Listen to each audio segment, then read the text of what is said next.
Assalamualaikum warahmatullahi wabarakatuh. Perkenalkan, saya Rahmat Agizda dengan NIM 1240-2019 dari Program Studi Pendidikan Bahasa Arab, Fakultas Tarbiyah dan Ilmu Keguruan.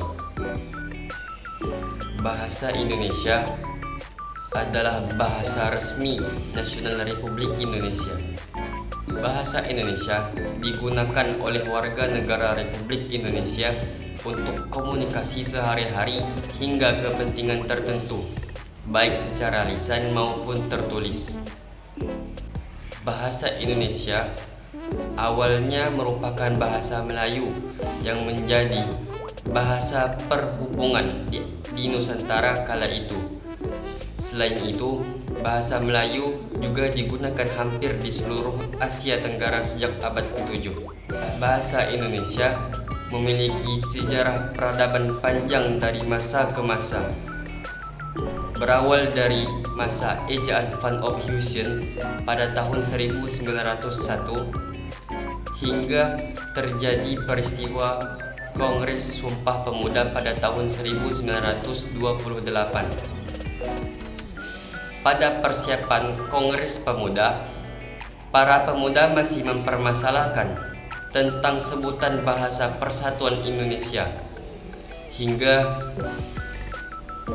diusulkanlah ide dari Muhammad Tabrani Suryo Wicitro atau biasa dikenal dengan M. Tabrani, mengusulkan bahasa Melayu diganti dengan istilah bahasa Indonesia.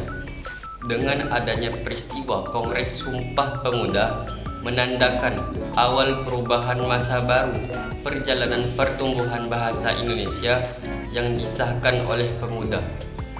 Setelah berjalan 1 dekade, diadakanlah Kongres Bahasa Indonesia I di Solo. Selang sehari setelah kemerdekaan Indonesia dikumandangkan, bahasa Indonesia diresmikan sebagai bahasa persatuan bangsa.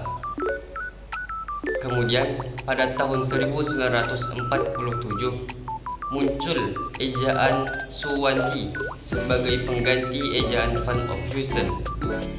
Pada tahun 1954 diadakan Kongres Bahasa Indonesia II di Medan.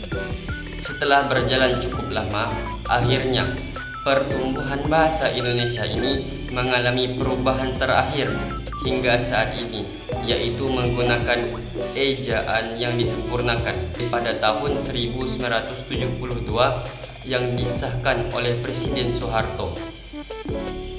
Namun, ada 3 ejaan yang belum sempat disahkan oleh pemerintah Indonesia, yaitu ejaan pembaharuan, ejaan Melindo atau yang biasa disebut dengan Melayu Indonesia, dan ejaan Lembaga Kesusastraan Indonesia. Bahasa Indonesia memiliki 2 kedudukan, yaitu sebagai bahasa nasional dan bahasa negara. Adapun sebagai bahasa nasional, berdasarkan Sumpah Pemuda pada tanggal 20